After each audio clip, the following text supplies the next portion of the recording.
إن الأرق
Good evening, ladies and gentlemen, dear friends. I hope you are doing well. Si Morshid, you are the first one to say hello. Si Buknifi again has lost on the eve of the holy month.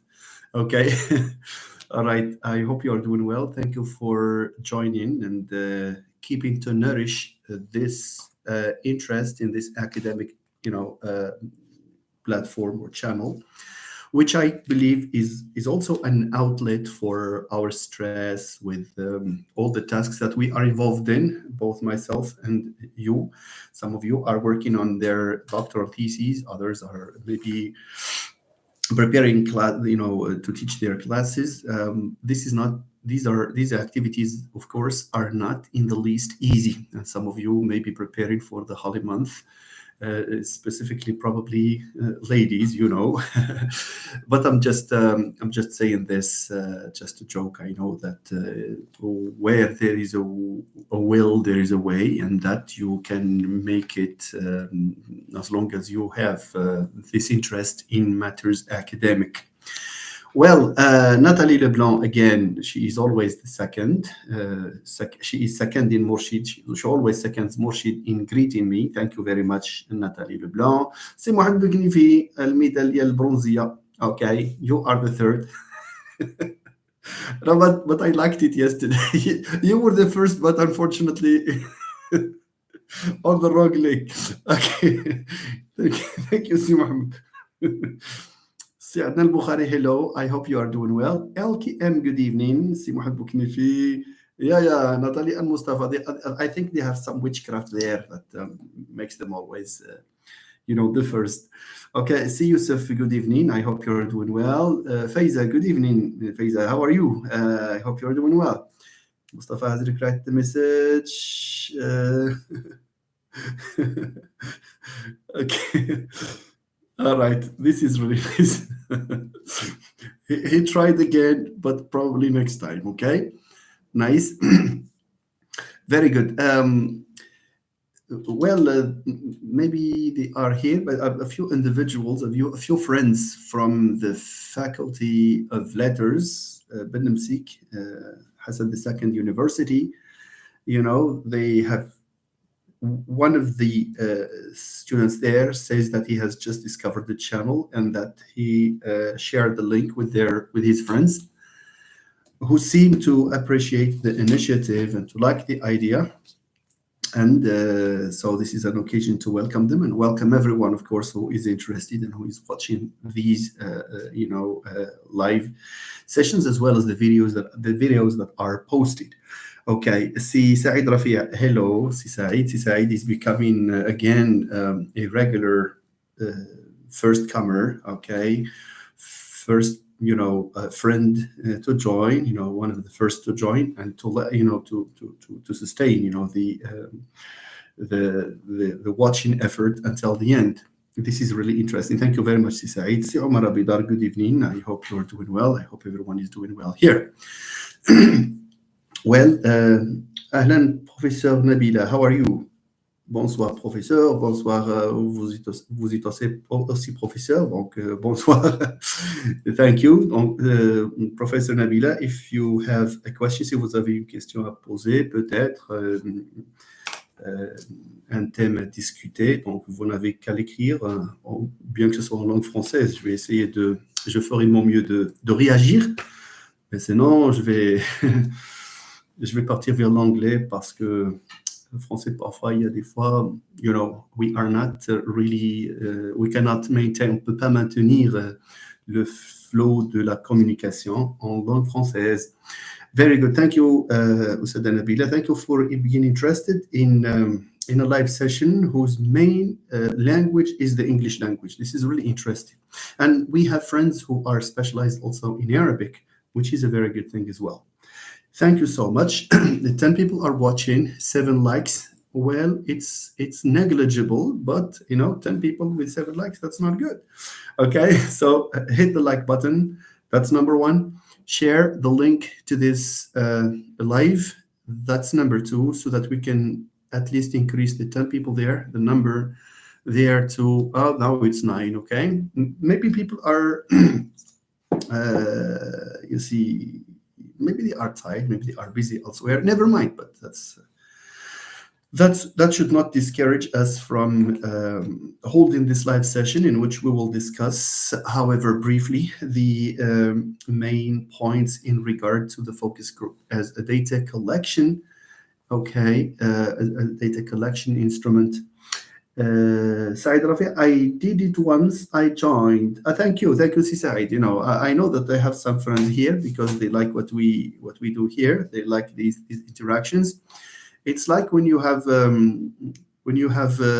track of music that you love so much and you want to show it to different people. So I think some of you have already started to nourish this feeling about this channel, about this interaction. So what is important about this is not the information.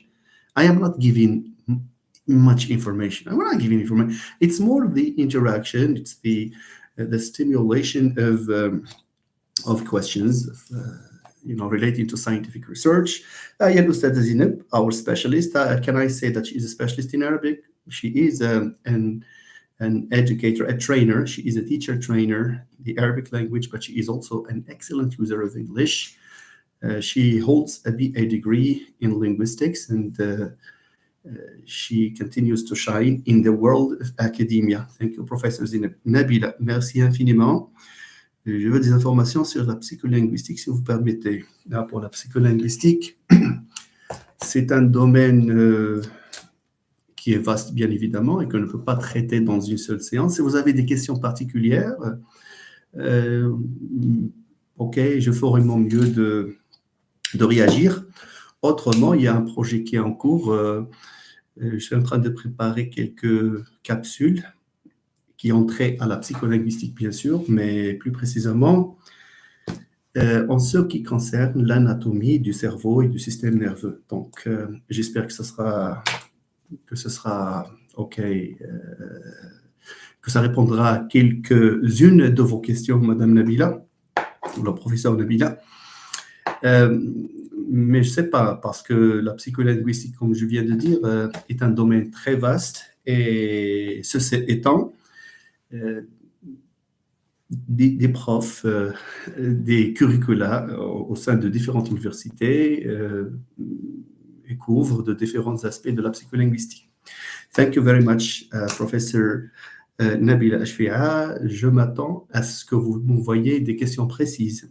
Autrement, vous attendez jusqu'à ce que la première capsule soit publiée, et puis on verra comment on va doser. Merci beaucoup, Nabila, de toute façon. Thank you so much. It's really, really kind of you to join us here. This only shows, your curiosity. Ça montre une curiosité intellectuelle de votre part. Madame Nabila, bien qu'elle soit un prof de la langue française, elle est aussi étudiante en master, et elle compte continuer son chemin académique. Il sera, Inch'Allah, inscrite au cycle doctoral. Elle est intéressée plus à la littérature et la didactique aussi. Mais c'est très bien. That's really interesting, Nabila. Left. Okay. I don't say that Atimad has to pay a fine. Atimad and Samia have to pay a fine. Why? Because they did not show up yesterday. Okay, Atimat, I hope you are doing well. Thank you for joining. It's really, really kind of you. Any news about Professor Samia? We really need to hear about her because this absence somehow makes us wonder whether she is feeling good. I hope she is health wise. Thank you for joining. Nathalie Leblanc, psycholinguistics is a field that combines psychology and linguistics. There is something I'm trying to produce, I'm attempting to work on. I don't know when things will be ready, but very short videos relating to brain anatomy, something that attracts me, that has attracted me for some time in my capacity as professor of psycholinguistics more than 10 years ago. And I stopped teaching the course, of course, because I was involved in other courses. But this issue of anatomy has always attracted me, and I'm always, I always make attempts to understand things. Of course, we cannot understand everything in a field that is not ours, you see, but one tries to know as much as one can afford. Thank you, Professor Nabila. Thank you very much. Mustafa Murshid, I talked to Samia, our son, Allah يشفيه مسكين, Allah يشفيه. I wish him a speedy recovery. Okay, thank you. Natalie, what skills do you think are essential for success as an excellent in research? Well, skill number one, commitment. Commitment is a skill. It's not just a personal trait, but it's also a skill. If you know how to be committed, sometimes we learn how to be committed. It's very hard on day one, day two, day three, week one, week two, three. But once you are there, it becomes a passion. How do you feel that you are committed? When you feel that there is something inside you that pushes you to leave everything aside and to dart to your research. You see, to go dart means D-A-R-T, D-A-R-T. You go in a quick way, in a very straight way to open your computer and start working. It takes this. We become committed when you are motivated, and when we know that there is something waiting for us in the future to celebrate. Specifically alluding here to the thesis when it is complete, when it is defended, and you will produce something on which you pride yourself on, as well as your sons and daughters and family members and people around you. And this is what we might refer to as the ideal self, your ideal self. When you have a mirror here for your future self, then you can do everything it takes to excel. Number one. Number two, talking to people. Nathalie Leblanc, you need to talk to people. You need to talk to the people who you think are knowledgeable, probably not as knowledgeable as your supervisor or maybe you, because you are a specialist, but talk to them because they probably know about aspects of your topic, and they can afford pieces of advice that can benefit you. Look, when you talk to someone, I always insist on this, and you might see that I am a bit repetitive here when it comes to this piece of advice. But when you talk to someone, that's number one.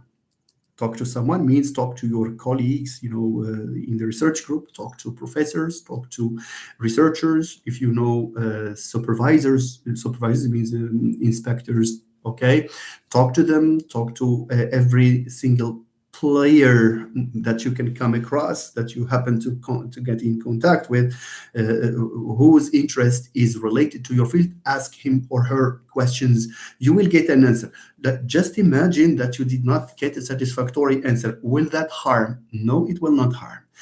Look, there are occasions when you ask a question, but the fact of getting a wrong answer, when you know that the person's response is not really the right way, you have to be happy. Why? It's because you have the capacity of judging what is good and what is not good. It means that you have developed somehow intellectual. At least, so if this is not the case, at least you will hear him or her using English, and you might pick an expression or a word, and this is how we develop. Okay? So never ever hesitate to talk to people, to attend events, conferences. So it's not just about reading. and producing articles and producing a thesis. I reiterate this probably for the nth time. Attend conferences and attend them with your heart, not just because you want to show up so that the supervisor will say, "Ah, she is hardworking or he is hardworking. He has attended the conference." No, don't do that. Go because that is a learning opportunity. How much learning will be in a 2 day conference? Consciously, probably little, but unconsciously, there is a lot that you can learn about linguistics, language, and about linguistic knowledge, about the English language itself. Probably about the other languages, if there is a conference that is multilingual and there is a presentation in Arabic. Is it because you are doing English that you work in English that you should not, for example, learn something about Arabic? No, no. You see, especially if the topic relates to a topic you are interested in. You see, okay, you will learn turn taking in probably in discussions. You will learn also how people start their presentations. I don't mean that you don't know how to do it, but there are different ways. We all learned that way, of course. How, for example, the slides, you can evaluate the slides and the way they are written and the way they are presented. You can evaluate whether a presenter reads from the paper or explains or has learned by heart problems that you have to avoid. You see, all sorts of, it's a whole gamut of skills and knowledge that you will have. This is key to your success. I repeat, key to your success, among other things, of course, among other factors, but this is the key. It's attending events, attending thesis defenses. I was very happy to see that some of my S4 students who are in my introduction to research course, okay, because we talked about the notion of hypothesis, the notion of research question, the notion of methodology, very briefly. These are just terms that they know. Look, they attended and they followed, even if they did not completely understand those fancy terms, because the thesis was in psycholinguistics, but they could understand the research question, hypothesis, inferential statistics, just as a term. I'm not saying that they know it. No, just a term. And there is something that is called methodology and results. They know about this and they confirmed what they learned in class there.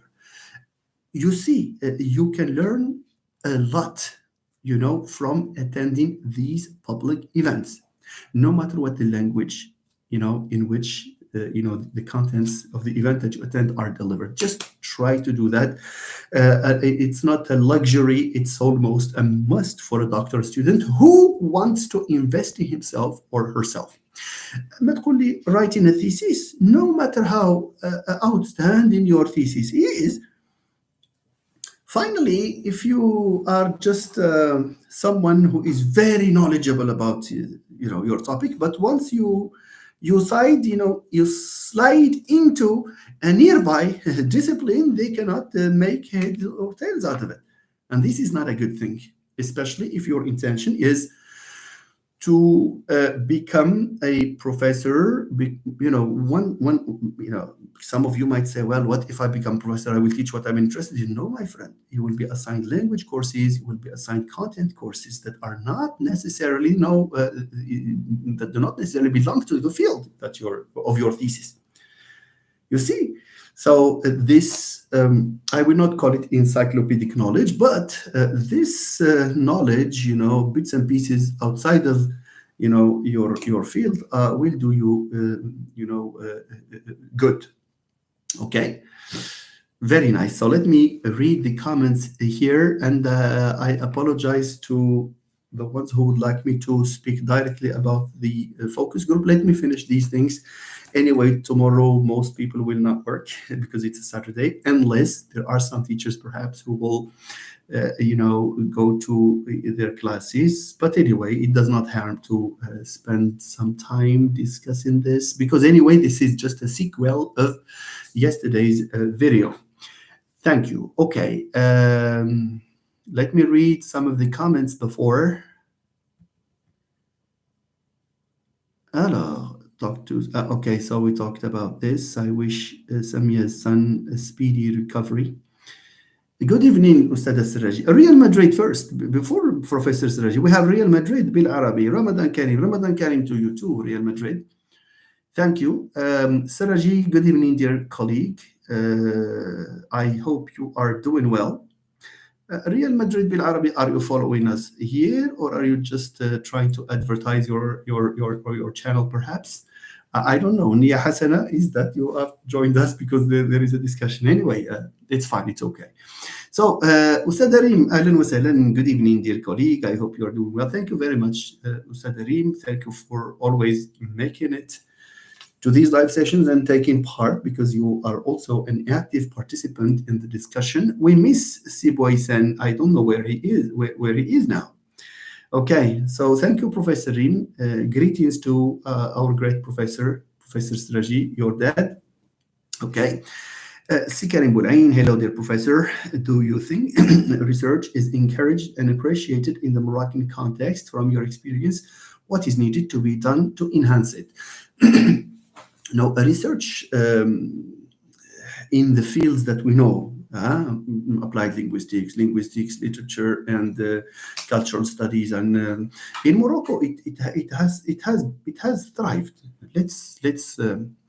Let's not paint a black picture, just like that. No, we have very eminent researchers in cultural studies, in literature, in some areas relating to these, fields. In linguistics also, there are now famous Moroccans, who theorize in linguistics.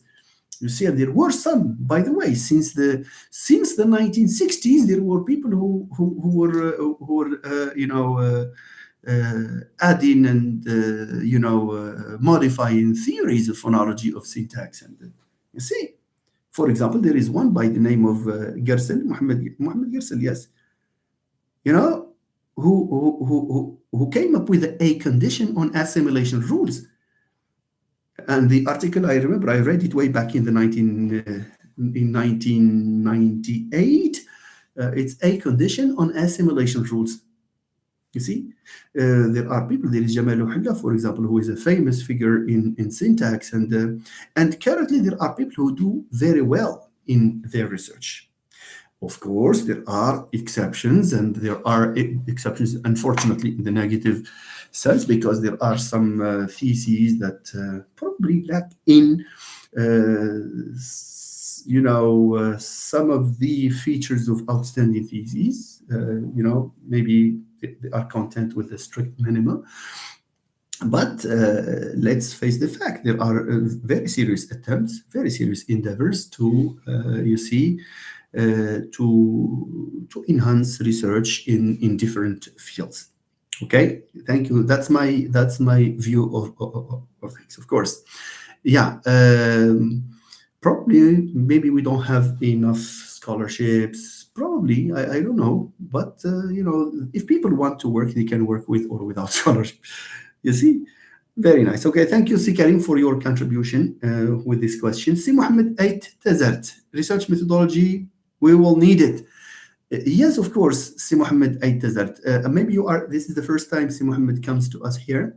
I would love to hear or to read whether you are an S6 student, an S4 student, a master student.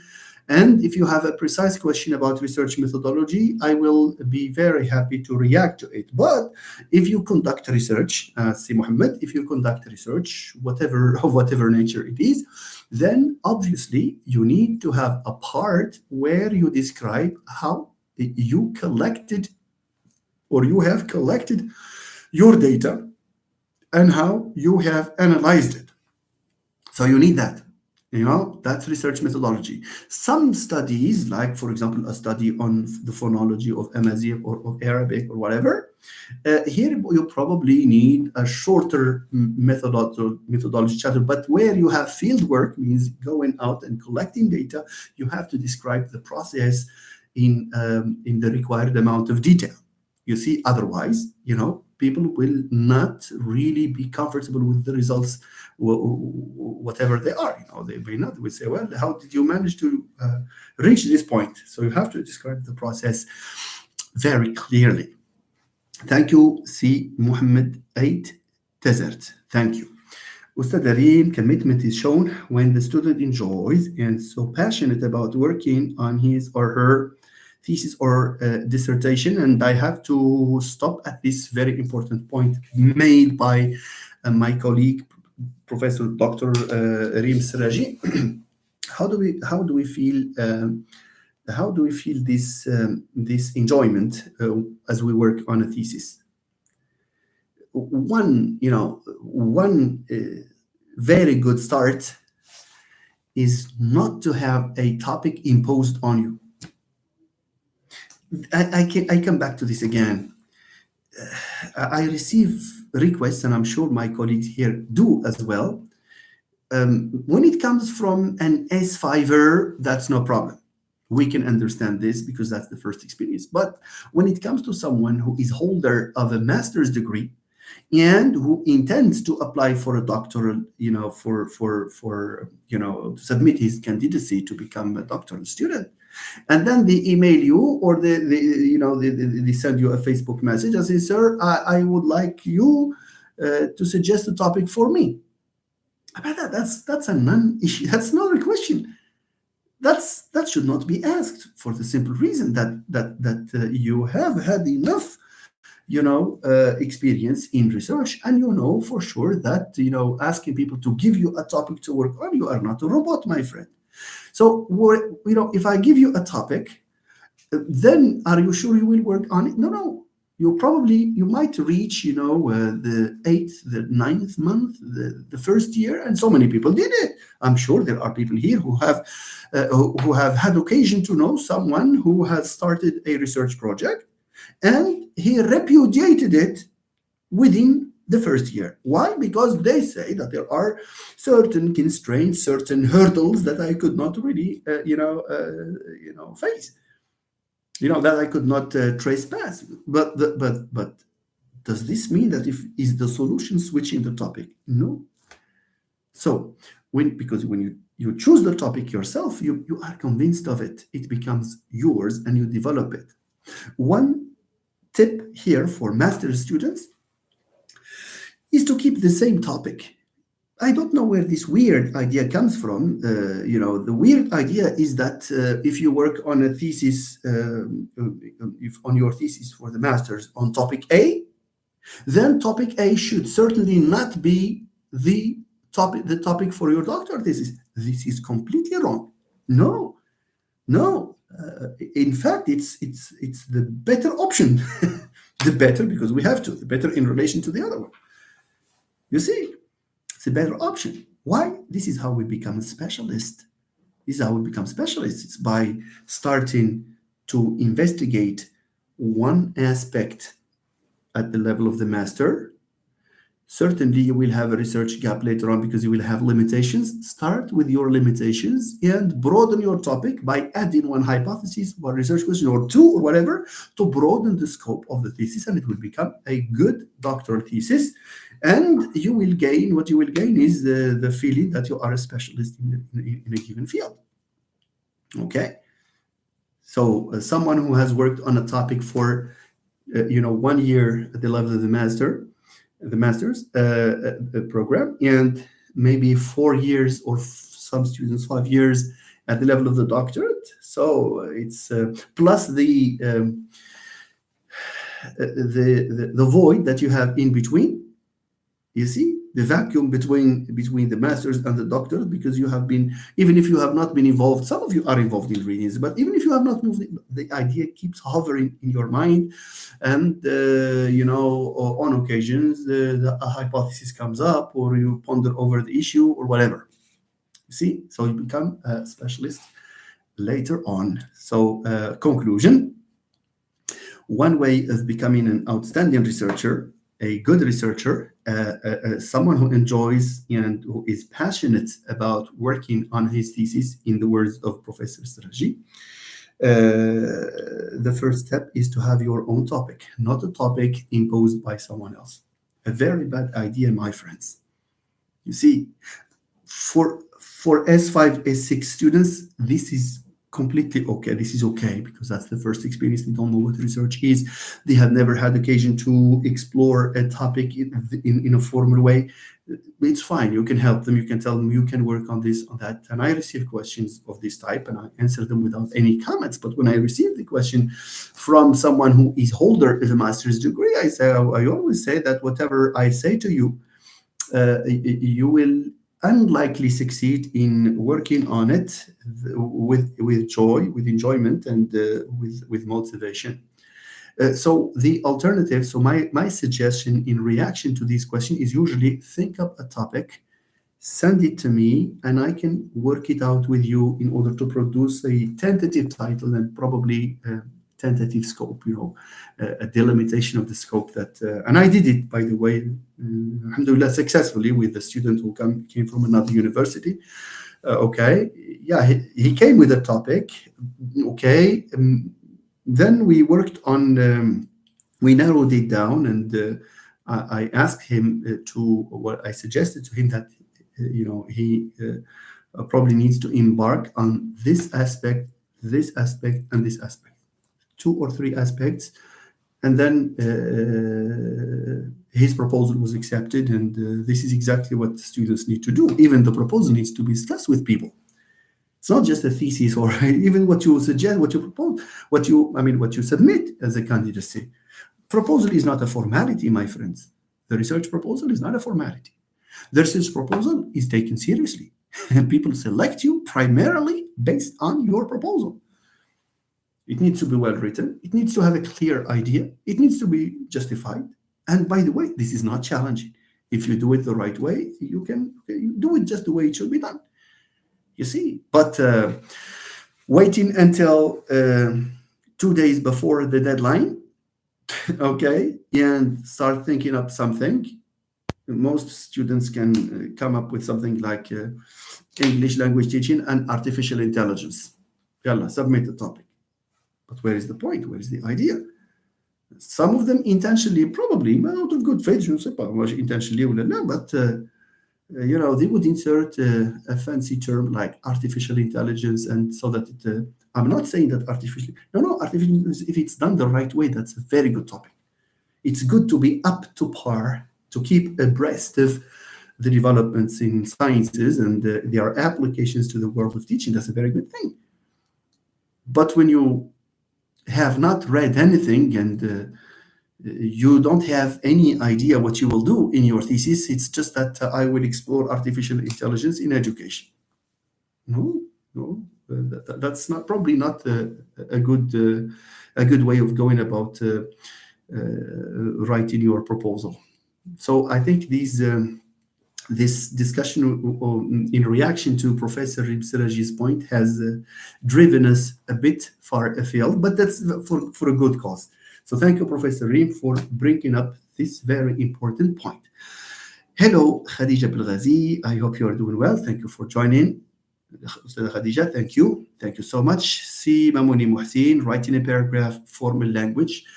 Si Muhsin is a student. I have had an exchange with him, a discussion, and he is someone who is very motivated, and he is pursuing his studies at Benamsik, Hassan II University, and he has had the kindness of sharing the link in the groups. Thank you very much, Si Muhsin. So yeah, writing is difficult. It's not difficult, but it's a problem among so many students. There is this tendency of speaking English very well, but when it comes to writing, there are some problems, of course, relating to sentence structure, to paragraph structure, and no doubt to essay structure. Yes, some students, and I could sense that in my syntax class, some students are very good linguists. They are very good at data analysis. They are very good at explaining processes and movements, etc. But unfortunately, their Achilles heel, le talon d'Achille, their Achilles heel is the language in which they express themselves. You see, deplorably, I have had a look at a number of exam papers where the student answers the practical part, but when it comes to the paragraph, there is, I mean, content, but language, it's really, I don't want to say the word, but in respect to these students, but the language is you know, is not really what we expect of an S5 student. Okay, and this is really really deplorable, and this is an issue, and probably students need to start rethinking their strategies. It pains to see that students are introduced to paragraph writing, to grammar one, grammar two, grammar three. Look at how many grammars: grammar one, grammar two, grammar three.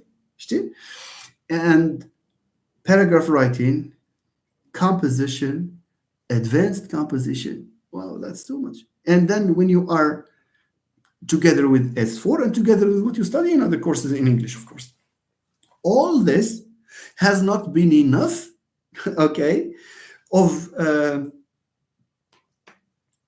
lever to, you see, to upgrade your English. No, there are people who write they are at the level of S5 now, they are S6 students.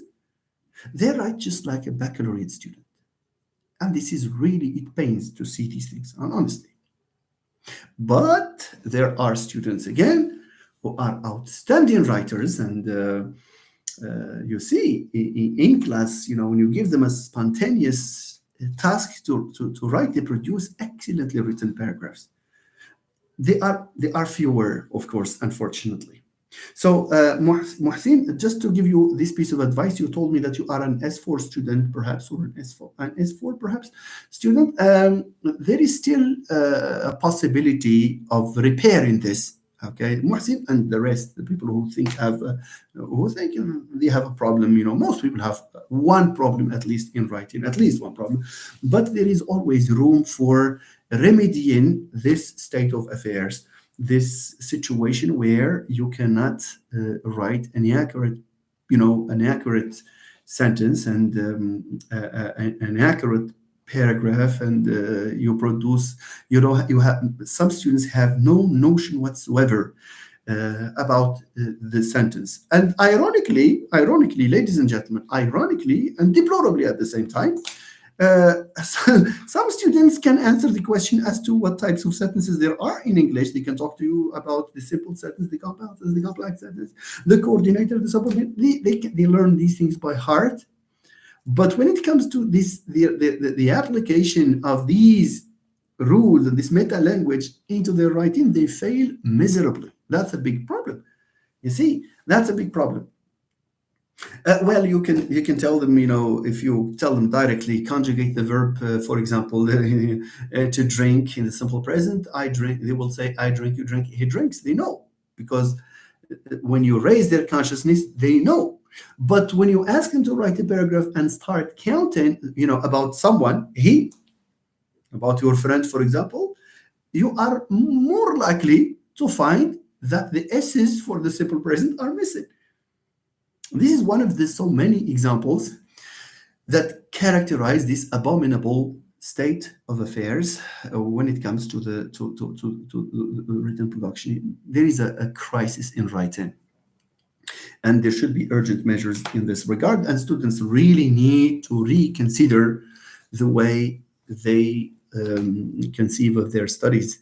This comes from the wrong belief that because you speak like an American, because you can imitate a singer, or you speak like, I don't know, you speak like a native speaker with your gestures and with gonna go and gotta go, and with that accent and that pitch, finally, does this mean that you speak English very well? You speak, yes, but not use English. You don't use English because, this is encouraged, of course, but this will not, in the context of the university, this is not what you are after, my friend.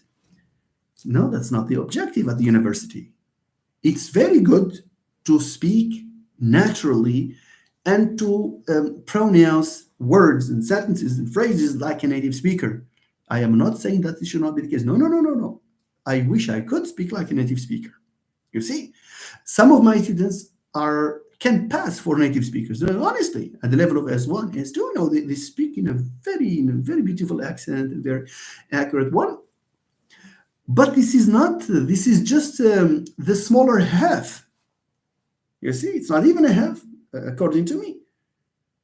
And I assume this responsibility. The other half is to use academic English to produce accurately and appropriately written paragraphs. You see, there are, your writing should be, your writing should be freed from these elements of spoken English. These are colloquialisms and informal English. This is not healthy at all. And this is a piece of advice for our friends here who are still probably at S4, S5, probably also S6. There's still a way, for you to regain, or to rework your writing in order to be well on track and to be ready for any entrance exam for the master's program or also for teaching. As recently as last Wednesday, I made it clear to a group of my students that that even if when you get your diploma, you have your degree at hand, and just imagine that you applied for a job, for example, a job at a private institution.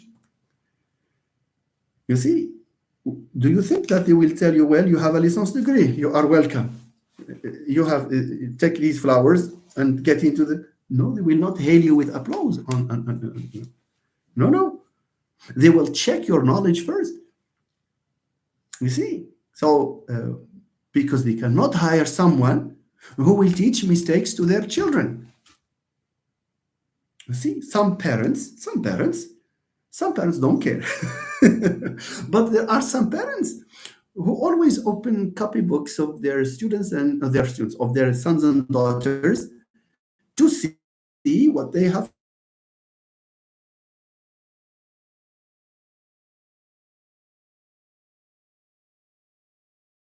copied. Again. Okay. Can you hear me now, ladies and gentlemen? I think you can now. Now it has come back. Anyway, as I said, this situation happened. It's the reputation of the school that would recruit you. They don't want to recruit people with problems in language. They want people who will teach the right thing and who will not make mistakes. The question is, can we have a profile who makes zero mistake? No, we cannot. There are always, some mistakes, but they should not be so flagrant as to be noticed by parents and by students. All right.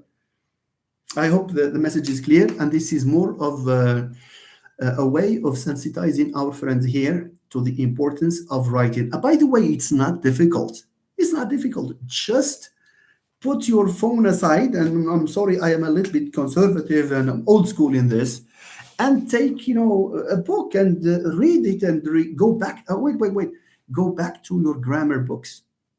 Even if you are an S5er, you are not too old to check what you did in S1 and S2.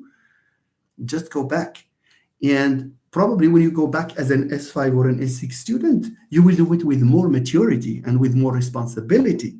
You will not be doing it because there is an exam. You will be doing it for learning reasons. There are some books, some grammar books, that can be of very of interest. They can be very beneficial. They will have benefit to you. They will have an impact on you, on your grammar, the improvement of your grammar. There are books where you have, for example, at the end. So grammar books, unit 1, unit 2, unit 3 start usually from articles and then quantifiers and then tenses, and then different books provide different sequencing of these, but these are basically what you have.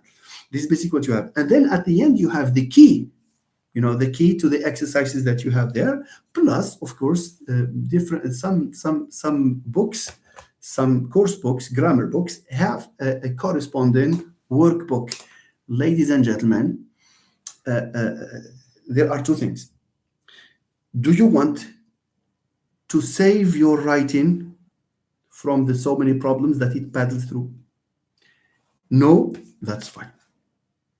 Yes, do something about it. What are you going to do? Go back to your grammar books, try to find a way of producing paragraphs and exchange them, or if you have a professor, you can give them to a professor to have a look at.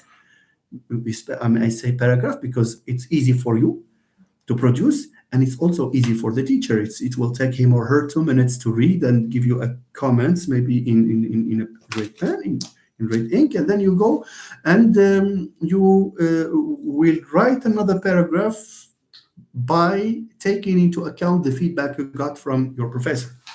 But if you just keep on, look, اسمحوا لي أعرفكم, and I'm a little bit harsh on this when it comes to this, and I apologize to my friends here.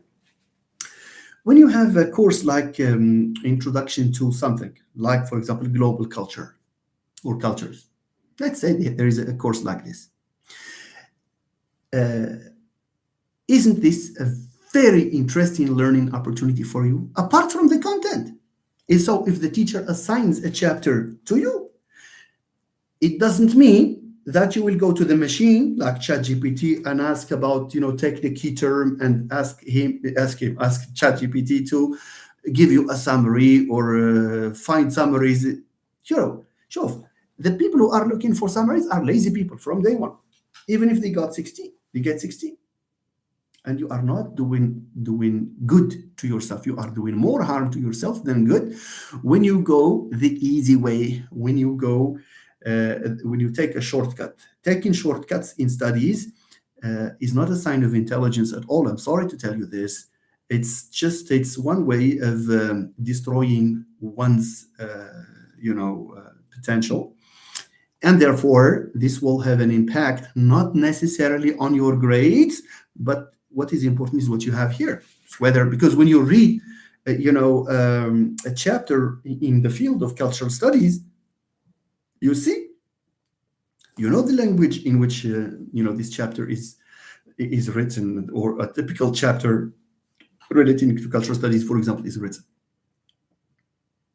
If you struggle with that content, to understand the content, yes, in this struggle, you are also acquiring certain structures in writing that make sure that as you read these expressions, and they will be used in writing unconsciously. You understand me? So I hope you understand me. So if you are given a novel, don't look for it for the audiobook. You are not doing yourself any good. Even if you answer the questions on the day of the exam, because it's not about the question of the exam. So it's only, of course, the exam, is there to decide your level and this will help you obtain a diploma towards the end. But the idea I am trying to elucidate upon here is that it's not this diploma that will be the key. The key is here, my friend. Okay? Whatever you want to do after, it will depend on what you have here. You understand? Even if you have 16 or I don't know. But if you fail to convince people that you are a good writer, people will not hire you for a teacher position. Asmauli. You cannot have this.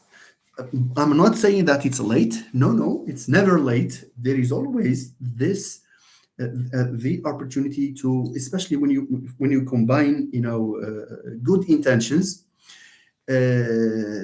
with hope and with motivation, and I am sure you will solve all the problems that you have. Fortunately, it's solvable. Fortunately. Unfortunately, there will come a time when it is not solvable. You see? When you are fossilized, the term in second, we will come to second language acquisition later on. No. Fossilized means that there are errors that will never be suppressed, even if you try.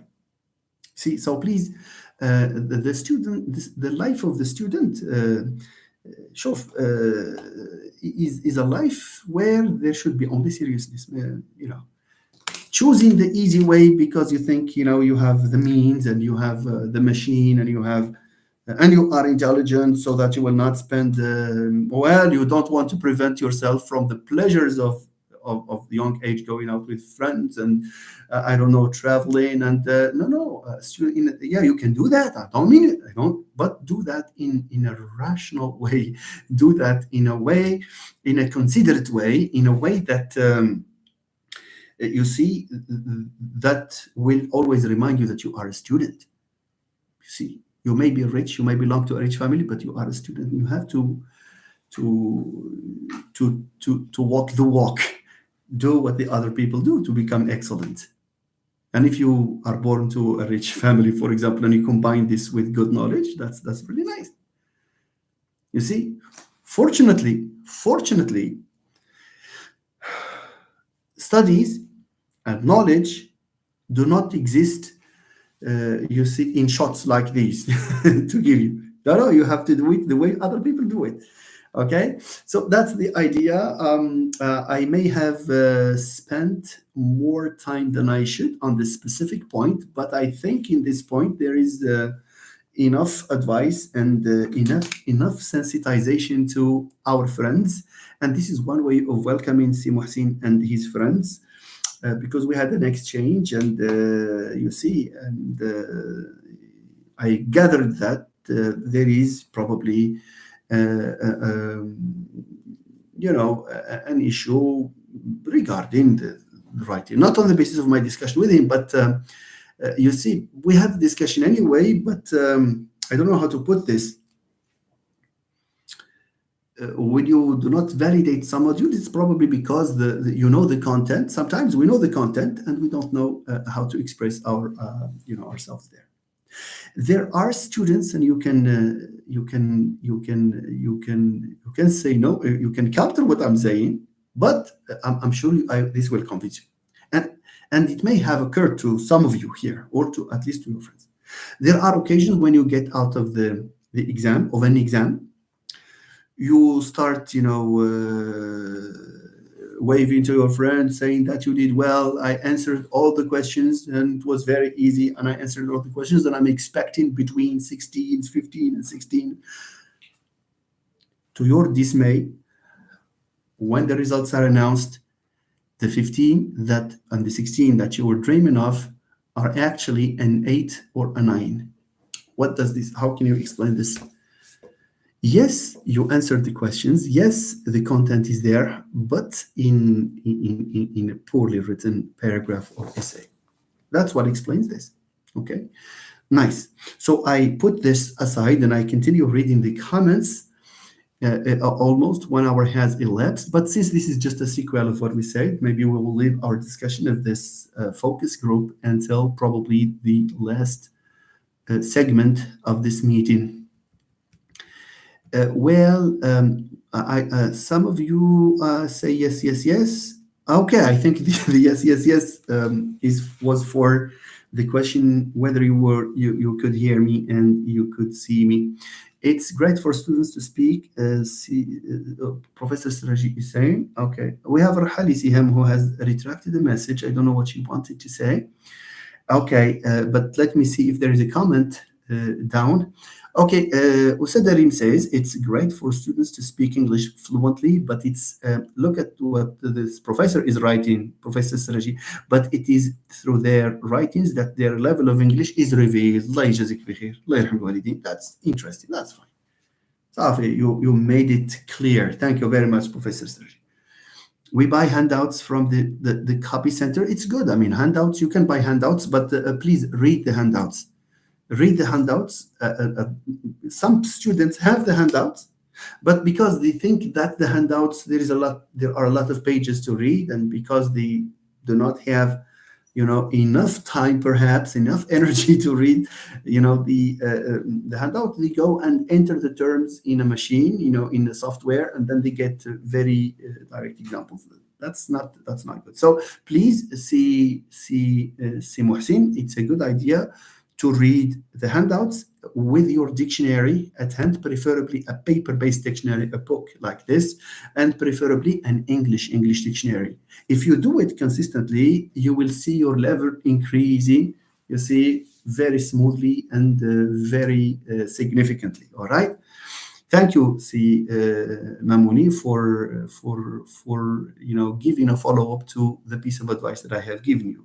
We have Nawal here, who is greeting us. Thank you very much, Nawal. Thank you for joining us.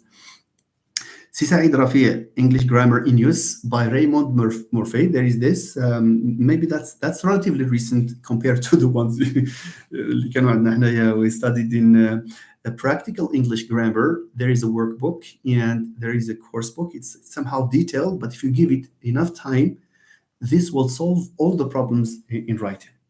Here is a tip, my friends. When you have a grammar book and you have an exercise book or a workbook, okay, the workbook usually has the key.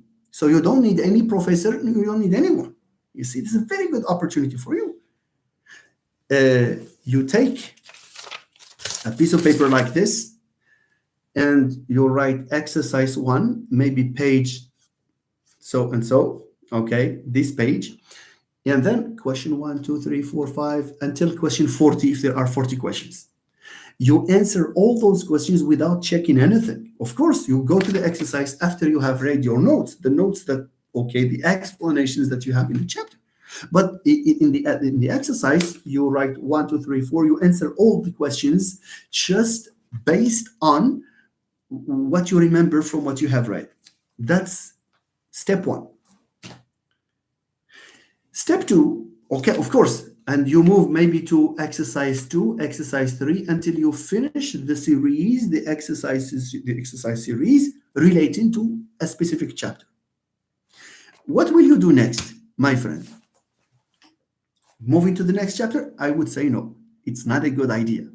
What is a good idea? The good idea is to come back again to the first exercise and try to do it, not do it, but because before you move to exercise 2, you will check the answers and give yourself a grade. I used to do it and it worked. You see, give yourself a grade. Maybe on the first go, you probably, out of 40 questions, you will have 18 correct. And what did I say, 20 or 30? 40, let's say 40. 40 questions. And in مثلا 40 questions, I have 26 mistakes and 14, okay, correct. Should I feel disappointed? No. I move to the next exercise, the next, etc. When I finish the series, I come back again. You see, to do the exercises again, probably on another page. I will leave this aside. I do it again from 1 to 40 because when I corrected it here, certainly I know that this is the instead of a instead, and I may have this reasoning to find a way of accounting for it because you read the chapter. This is for sure. I mean, it's out of my proper experience. When you give it a first try and you get, for example, 18 or 16 versus 20, 14 versus 26, 14 correct answers, 26 mistakes. When you do it for the second time, the 14 correct answers can be 22 very easily. You understand? And I'm not exaggerating. When you finish, you come back again, and the 22 will become 30 until you find yourself answering all the questions in a remarkably easy way. Try this method and let me know, please, if we happen to meet, or let me know online. No, that's for grammar, because grammar will also teach you writing, because grammar is usually, most of the sentences are formal sentences, and those nuances will help you produce a neat piece of writing. All right. Fine. Yeah, there is this practical English grammar. There is one by Stannard Allen called Living English Structure. And there is another one by Mackenzie, Modern English Practice. These are old books. Well, again, old but gold. Okay? If you could find them, that will be so much the better, Alash, because the English grammar in use, these textbooks are used at the university level. See, so it's good to try something that was not used, just to have another source of information. That's my belief. Rahali Siham. Hello, Siham. I hope you are doing well. Thank you for joining us here. Thank you. If there is a question, Siham, you can also ask it. Okay, so thank you. See, Muhsin, we can also study in summer. That's true, yes. شوف سي محسن, uh, if you don't study in summer, you are not helping yourself. But the question is, should I enjoy my summer? Yes, you should enjoy your summer. You should enjoy your summer. You should try. You need to travel if you have, different people like to do different things. But if you like to stay just in your city and visiting relatives, visiting places, you can do that. Do your activities, play football with your friends, go out. You see, but do it in a way that will not take all your time and all your energy. You see, there is a proverb in English saying, all work and no play makes Jack a dull boy, or makes Jack, because it's the fact of working all the time and not playing. You see, all work and no play makes Jack a dull boy, which means, what's the moral here? The moral is that we can be hardworking students while we enjoy some of the activities, just a matter of being organized. But a whole summer, elapses without doing nothing, without doing anything. This is a big problem. You see, you have to do something in summer. That's true, si Muhsin, and I am sure you will improve remarkably. All right? Mamoni Muhsin, Gilgamesh. You have this Gilgamesh? Yeah, that's it's a drama, I guess. Yeah, it's that. I hope that's one you have. So, but that's just in one of the courses, I think, in a literature course. Okay, so you read anything that you are given, read it seriously, and try not to look for summaries. Read. You have enough time. You can read. You can have all the time. You have all the time to read. Okay.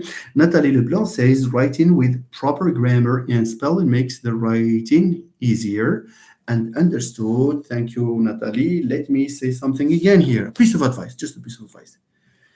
One way of being a good writer is to, when you finish, of course, when you finish a piece of writing, read it as though it were written by someone else, and you are the one who corrects. You see, and then you will see, how. So put yourself in the shoes of the one who will read. A piece of writing which is complicated is not a good piece of writing. So we evaluate writing on the grounds of clarity, on the grounds of relevance, and on the grounds of how good your language is. Good language does not mean Shakespearean language, ladies and gentlemen. It does not mean that you look for words that are rare, that are difficult, and try to insert them here. That's not a good way. Good writing means the right word in the right place and no grammar mistakes. Safi. Okay? Nice. Ahmed Merto says, hello, professor. Oh my God, wait a minute. Hello, professor, how are you? Reading for writing and listening for speaking, that's for sure. See, Ahmed. When you read, بعدها شوف, if you look at reading as a burden, as something heavy, I don't know why people generally associate reading to a very difficult task. So one solution perhaps is to read things that you can enjoy, you see. But, reading will teach you a lot about writing. Just imagine you are an S5, an S6 student, let's say. Okay. And you start your ESP, your research, and you read 5 articles. احنا ما نقولوش ل 20 ل 30, 5 articles. But you give them the right time and the right, right attention, the enough attention, adequate amount of attention. You read the 5 articles, and you explain the words you don't understand. You read a paragraph you don't understand. You reread it again. It's not easy. Sometimes we do not understand just on the first, at the first go. You see, so after reading these 5 articles, I am sure your writing will change. You will feel, people who will read your writing, they will feel that there's a big difference between the way you were writing before reading those 5 articles and the way you write after reading those articles. Let alone, for those of you who are, it's let alone when you when you read, a book and a few other articles, you see, you don't know how knowledgeable you will become. So you will acquire knowledge. That's the first thing. And of course, your writing will undergo the process of maturation and will be very mature piece of writing. So I would agree with you, Si Ahmed. Okay, thank you, Si Mohsin. He says understood. Thank you. And if you have specific questions, Mr. Mohsin, about writing, all that you need to do is just type a comment here, and I can respond to it without any problems today, or maybe in another live session. Natalie Leblanc, reading should be part of everyday life to improve one's writing. That's true. That's true. That's true. So, if you learn just one little expression that serves the purposes of making a transition from a paragraph to another, and you use it, it's a success. Because you will not use it just on one occasion. Sure, you learn something on one occasion, once, in reading, you pick it up and it will be with you for as long as you are alive. You see? So that's why reading is very important, and it's preferable to keep maybe a copybook or notebook here, like the one I have here. هذا كان يكتب فيه كل شيء. Anything, and sometimes you will find something in Arabic, something in Amazigh, something in French. It's a book that covers everything. You see, it's a copybook that involves everything. You see, but when you do it this way, keep a track of the expressions that you have learned and check them in the dictionary to know the real meaning, and use them on your first occasion. You will impress your professor, believe me. Okay, nice. Okay, let's read. Mamoni Mohsin says people want to succeed in their lives. Yes, it's if they want to succeed in their lives academically, I hope that's what you mean here. Yeah, they need to go this way, to do some, to make some sacrifices, and to and to, because and to feel the joy of studying. That's true. Okay, we have Sarah Mufki. Hello, dear professor. Hello, Sarah. Dear colleagues. Yeah, she is greeting our friends here as well. Thank you. I sincerely hope you are doing well. Thank you so much. I wish you all the blessed Ramadan Kareem to you, to Sarah, and to our friends here. I wanted to leave it until tomorrow so that it becomes, timely, but fine, it's good. Okay, thank you for the invaluable knowledge. Thank you so much, Sarah. Thank you for your kind words here. Thank you. Is it Nabila or Faiza? Because they have the same family name. Okay. Okay, Faiza here. A good reader is a good writer, necessarily, Faiza. Thank you very much. That's true. That's true. You are confirming what Professor Siraji has said, and what I think Ahmed has mentioned, and there's something that I said too. Siyasin Razouk says, Professor, what research method would you recommend for studying the impact of AI on social robots on student engagement and learning outcomes in a classroom setting, in a classroom instructions? Yasin, this again will depend on the design that you adopt. If it's just because this topic of the impact of AI and social robots on student engagement can be approached in different ways. For example, just to make things concrete, you may be involved in an experiment. For example, you have two groups of students, an experimental group and a control group, and the experimental group probably receives instruction using these AI tools, and the other group does not. So here I would prefer, if you can afford something like this, then you can call it a quasi-experimental design, a quasi-experimental design. Some people would, because you have the word impact there, and then you have engagement. So for the statistical analysis, you can conduct either a regression analysis. It depends on how you run the experiment, or just a paired samples t-test to do this. But that's one perspective. There is another perspective, and I think that's the easy way. It's to to elicit people's perceptions and attitudes. That can work, but it's not as rigorous as you would when you run an experiment. So if you have a further question in relation to this, Mr. Yasin Razouk, I would be very glad to react to it again. Thank you. See, Mamoni Mohsin, practice makes perfect. That's absolutely the point. Thank you for making this very interesting conclusion. Si Said Rafia, A Practical English by Thompson and Martinet. That's true. I think there is one and two, and then there is the workbook. Okay, so it's good to get this. If you work just with this, it's really amazing. Okay, Fadil Idrisi says math and logic in linguistics.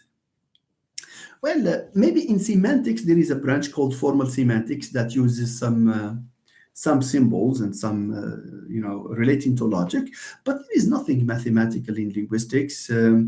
It's just probably the use of those symbols, the rules that the notations, we call them formalisms or notations. But it's some practice will help you out of the situation, Mr. Fadil. Okay, Simuhsin is saying yes. Yes, reading for enjoyment, very good. Invocation two, attention. I will come back. Okay, you will come back. Thank you, Si Muhsin. Si Ahmed Boussel, salam, dear professor. Salam, Si Ahmed. I hope you are doing well. Thank you so much for your engagement with this channel. Si Uthman says, hello, Professor. Thank you for being such an inspirational academic companion. Thank you. Thank you very much. Well, I hope there is some impact. At least there is this opportunity of listening to us, maybe exchanging ideas. And it's really a good idea, in fact. The idea turned out to be a good idea. I keep on repeating this. Only in big conferences will you find a master's student, a doctoral student, a professor, and an undergrad student meeting. So this is an opportunity. It's a good hub for these. Okay, thank you so much. Iman Imanu says, hello, Professor. I hope you're doing well. I would like to ask you about the topic of my research, AI's role in learning and development in grammar. Do you have any advice for me?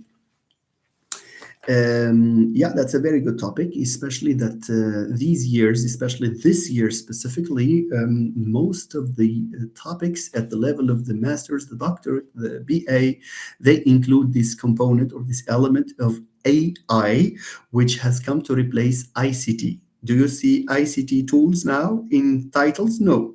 They have been replaced by AI. Okay, the role of AI in development of grammar. Imanu, I don't know if you are a master's student, a doctoral student, or an undergrad student, because this topic can be treated in different ways. There is an easy way and there is a hard way. So I would love to know whether you are an undergrad or I don't know. So tell us please in the comments, because if you are at the level of the licence, you can approach this topic by asking people about their opinions.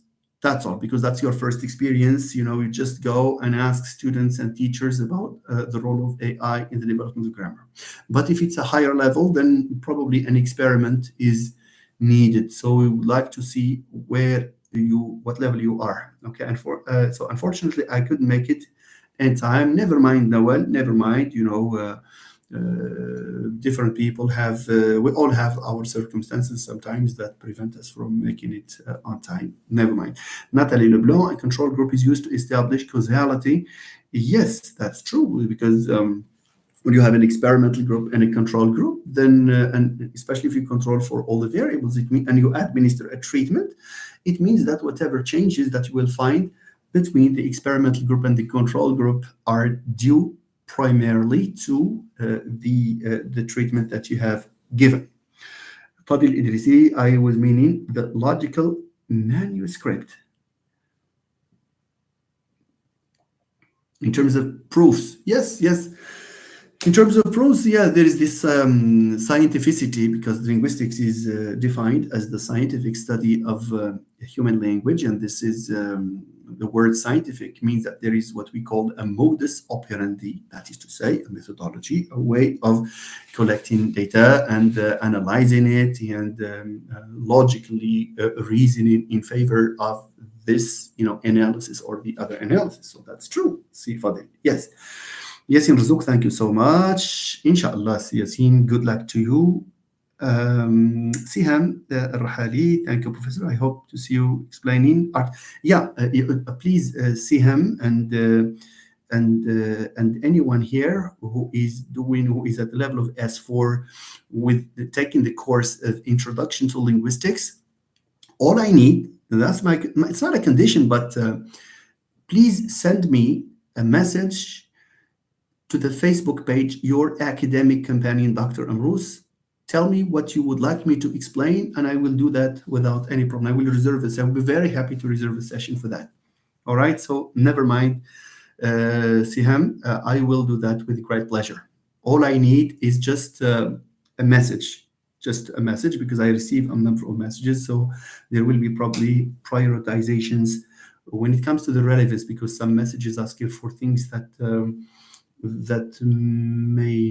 are not really practical, okay, like asking about a topic, for example, in psycholinguistics that I personally have never dealt with, for example, okay. But there are, when I receive messages with requests that are manageable, I respond on the spot. Okay, thank you very much. Nunus, the Ustada Ines. Hello, Professor. How are you? I'm fine. Thank you very much. الله يخطيك. شكرا. Bless you. I always watch your live sessions, even though I don't comment much. مرحبا مرحبا Nunus. Thank you very much. I wish you all the best. Thank you. Really kind of you. So Iman Imanu says that she is an S6 student. Since you are an S6 student, Iman Imanu, what I suggest is to compare just the perceptions or opinions, call it opinions at this level, of teachers and opinions of students, and compare them. That's all. You can choose you can choose to ask some questions to professors, 2 or 3 or 4, just like an interview with them, and then go to students and ask them, questions, and compare the answers, and then you will obtain a very good piece of work. Because you don't have time, it's just a few months before you submit your, and if you like this topic and you happen to be in the masters, inshallah, you can broaden it and you can include other variables. All right. Thank you. See, Muhammad Al-Zarq says, besides mastering the area of interest, specialization, networking, collaboration, and adopting a multidisciplinary mindset remains prerequisites. Thank you. Look at how Si Muhammad is phrasing this very important point. Look, besides mastering the area of interest and specialization, Hadira, it should be, it's taken for granted. You need to network, and you need to collaborate, and you need to be somehow multidisciplinary, in order to be, a deserving holder of a doctorate degree. Deserving, okay, as long as you have it, you deserve it. But you see, it's good to be seen as someone who can discuss a number of issues in a number of fields. Thank you, Fadil Idrisi. Do you do courses in the Faculty of Sciences in English? Not at the Faculty of Sciences, si Fadil Idrisi. So I belong to another institution, okay, but I do teach English and linguistics, and some courses relating to linguistics and applied linguistics. Thank you, Imanu. Thank you, Iman. And okay, Mohsin, language can also be written. Yeah, we have spoken English, spoken language, and written language. Of course, these are 2 instantiations of human language.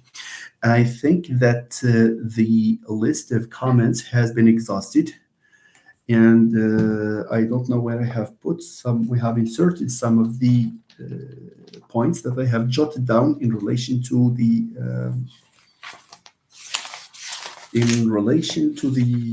focus group.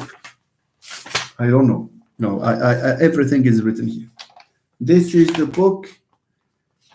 You see, look, just to give you, a random page. Look, I read out sentence relations and truth. Sentences are related to each other as are words. So we have contradictions, paraphrases randomly.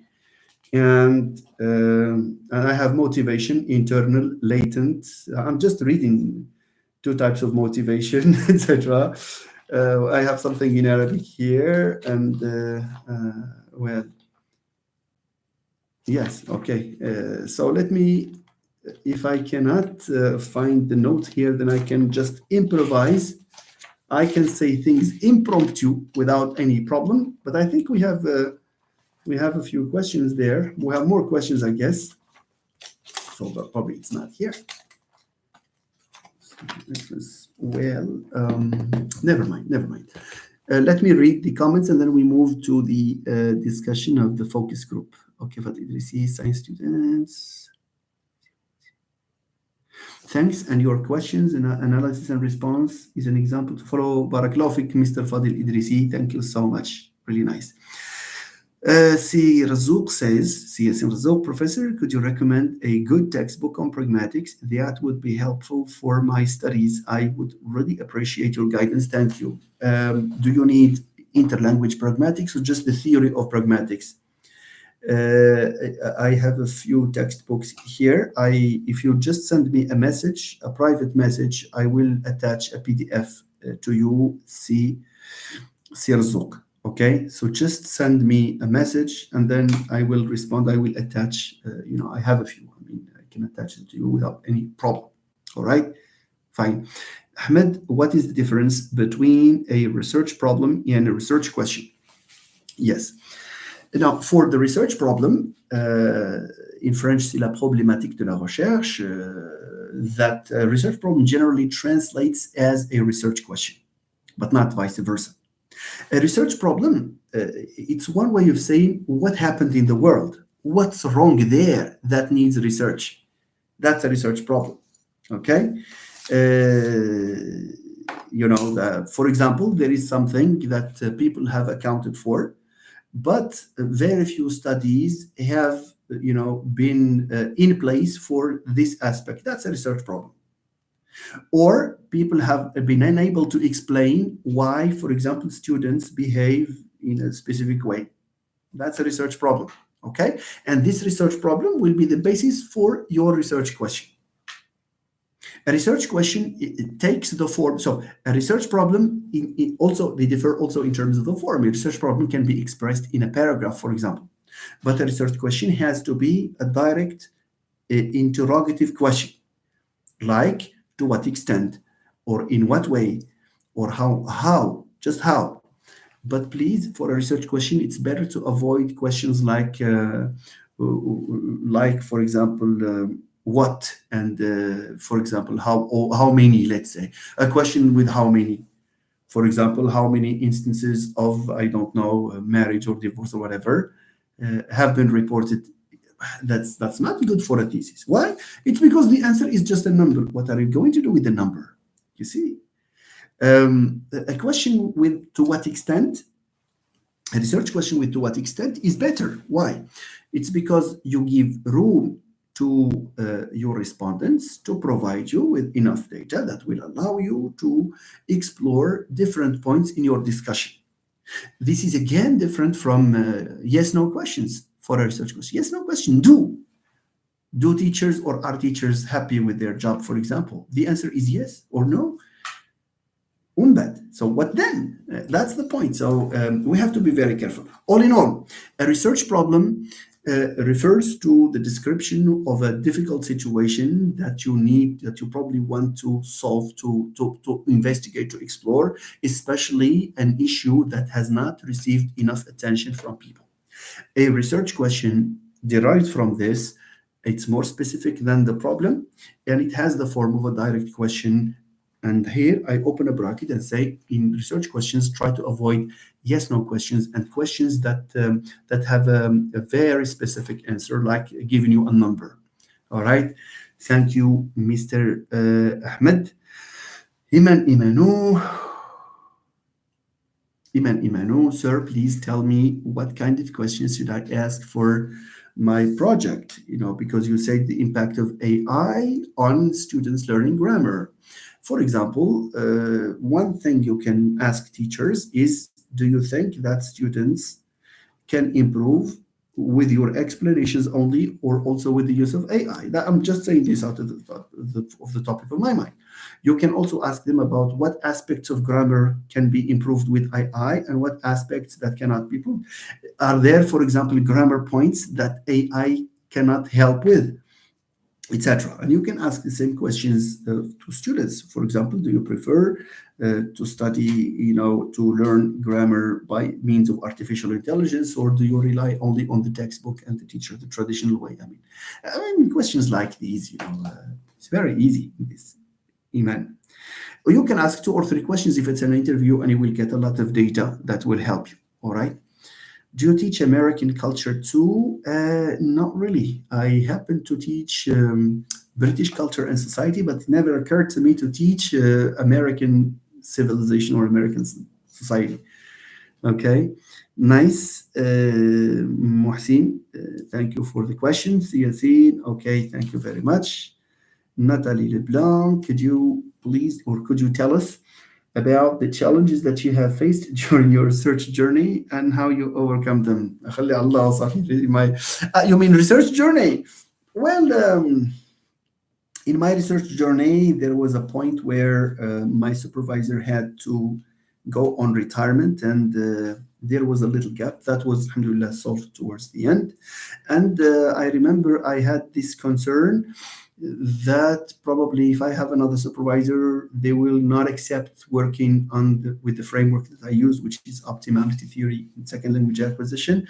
But in terms of the materials, I did not have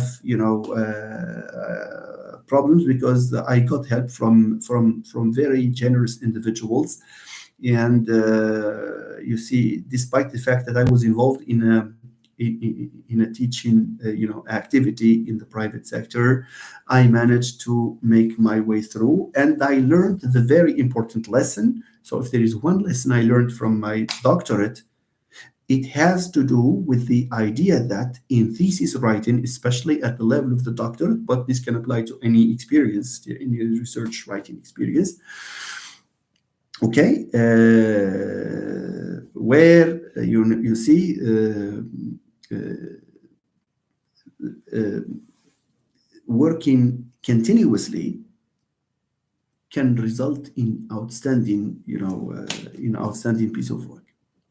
I don't imply that my work was outstanding, but you see, I don't have that claim. It was judged a good piece of writing, a very good piece of writing, but it could have been better. I don't know. Look, the reason why I finished only in 3 years, despite the fact that I was working on a model that was very recent, at that time in Morocco, which is optimality theory. And I remember I think, the first Moroccan to apply optimality theory to second language acquisition. So it was somehow difficult in this regard. You see, and I was just grappling with the statistical techniques, but I got enough help from very generous people. You see, you cannot do it on your own. You cannot do it on your own. Research is necessarily a community, issue. It's an issue that is done in a community. You see, we are not born knowing everything. So that was the challenge. The challenge, it's not the challenge that I faced, is the time management. It's golden. Time management is golden. You see, so if you wait, هادشي اللي خصني نقول للاخوان هنا، ماشي غنقول نعاودها يمكن المره الثالثه ولا الرابعه. There are people probably who work, who have a family to care for, and they say, well, I will wait until maybe March because I have 2 weeks off. I will sit down and work on my thesis. No, it's not going to work like that. The secret resides in the fact that of sitting down every single day. Sometimes you may sit down and work on your research for 2 consecutive hours. Why not more? but sometimes only for 5 minutes if you are busy, if you have things to do, for example. Okay, so that's the secret. That's one of the pieces of advice I give my students and anyone I happen to get in touch with, when we talk about their theses. Okay, my friends, so thank you very much. Let's talk about the differences between the interview and the focus group. Of course, there are certain variables that we can see in a focus group that we cannot see in the interview. Okay, for example, there is this. I don't know if I have some notes here. Anyway, I have some here anyway, but just we will just as a reminder. Okay, so the focus group and the interview, may have the same, goal, which is the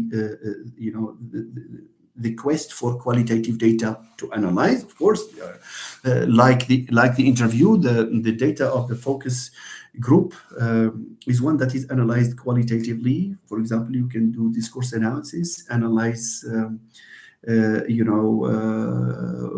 words, developing semantic fields, etc. But there is something in the focus group that makes it different. This has to do with the fact that instead of being in a one-to-one meeting with the interviewee in a focus group, you have more than one element, ideally 6 elements, plus the moderator, who is usually the researcher.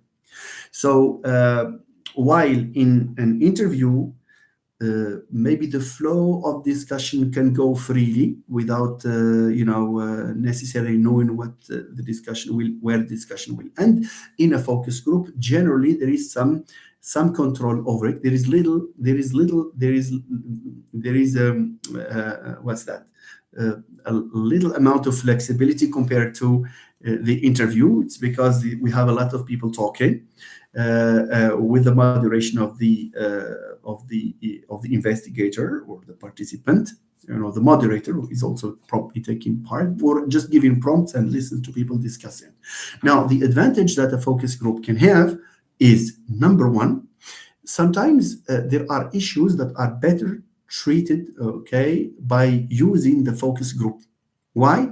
Because through the focus group, you get, multiple perspectives at once.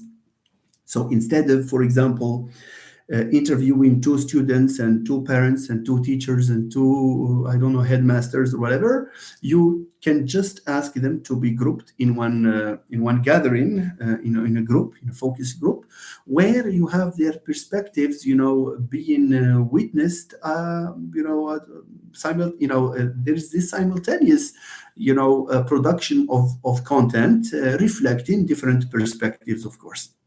Let's just imagine that there is a researcher that would like to investigate, for instance, the how to improve, for example, the learning experience of people with special needs. Let's say, okay, in an interview, you can interview different stakeholders at different times, but in a focus group, you can bring, for example, the 2 people representing one person representing parents and one respondent representing parents, and one representing the administration, a professor, a psychologist, for example, and then they can discuss, and of course the data that will come out of this is one that is rich and that reflects the different positions and different perspectives. So this is one of the advantages of the focus group over the interview.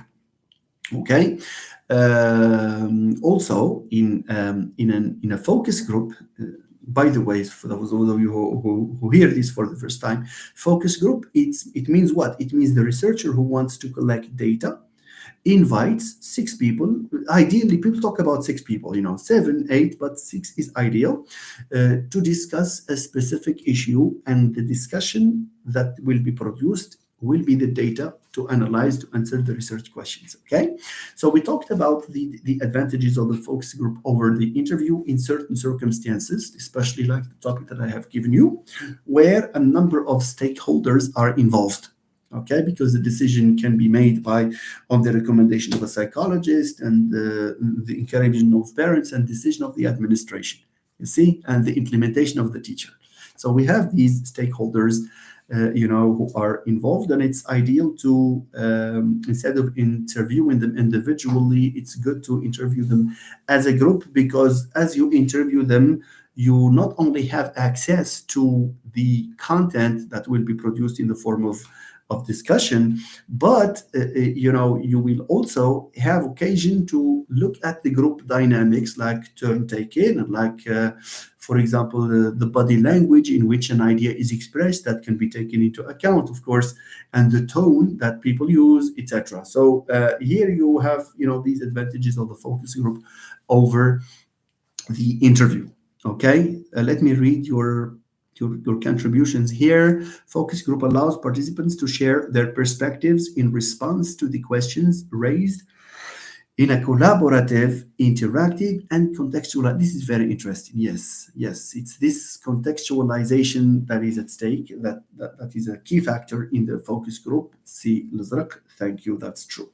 Right. Simasin talks about study skills. We can probably come back to these issues later. See, Mamuni, if you have specific questions, all that you need to do is ask them. You are welcome.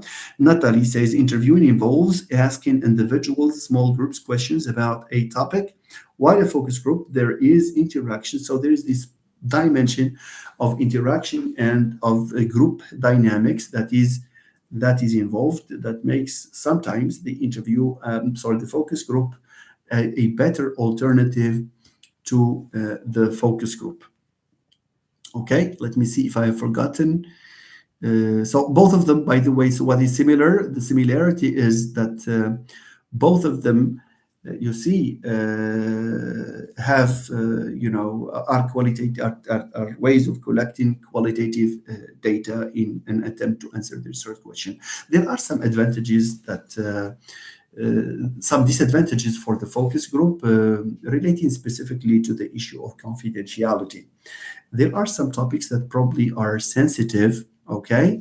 And the drive of social desirability will make people in a focus group perhaps produce ideas and produce language that does not necessarily reflect their feelings and their impressions. But in an interview, especially if you prepare the interviewee ahead of time, then there is a likelihood that he or she will be sincere, because there is no one around to break this privacy. So that's the idea. Participants may be shy. Participants may be shy. That's one. And they may avoid talking about expressing certain ideas. Just imagine a situation where you have a teacher and you have a headmaster, and the teacher wants to say something that runs counter the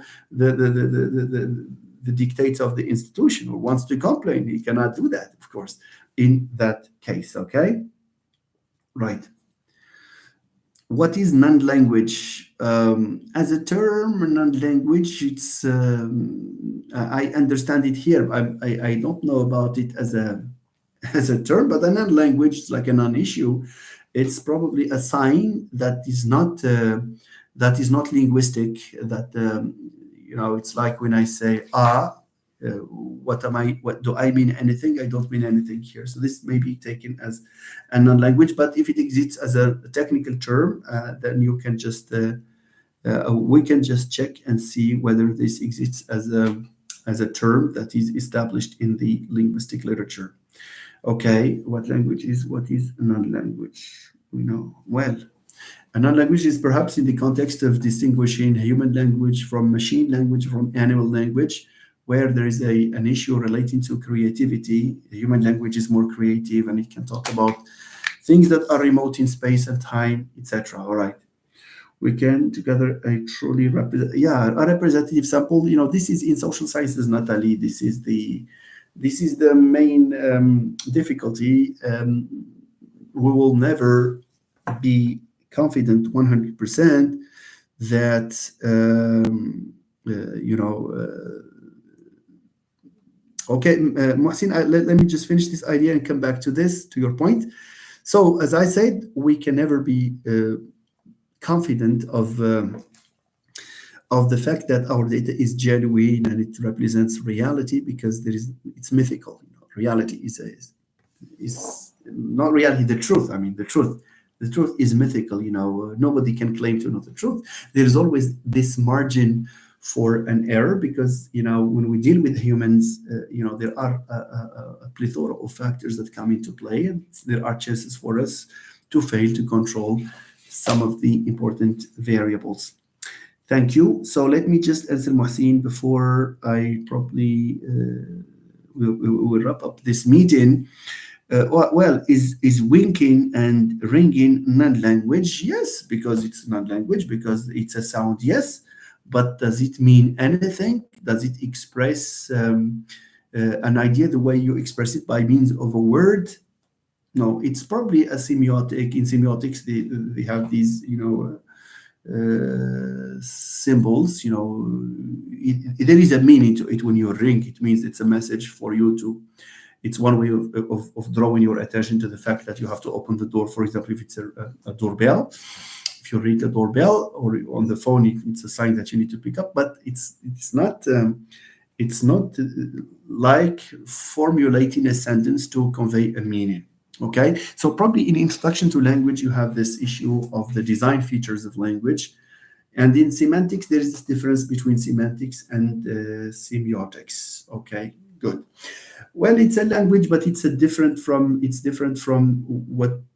human language with which we are born, and it's a form of language, but it's not in the sense of the language of natural language. So human language is referred to as natural language because it has universals that govern it, and human beings are born predisposed to learn it.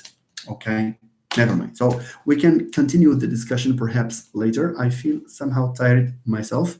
So I will come back to you with probably new videos, inshallah, and new topics for the live sessions. I would like to thank you very much for your active contribution to this live session. Thank you once again, and Ramadan Kareem, and let's meet, inshallah, later.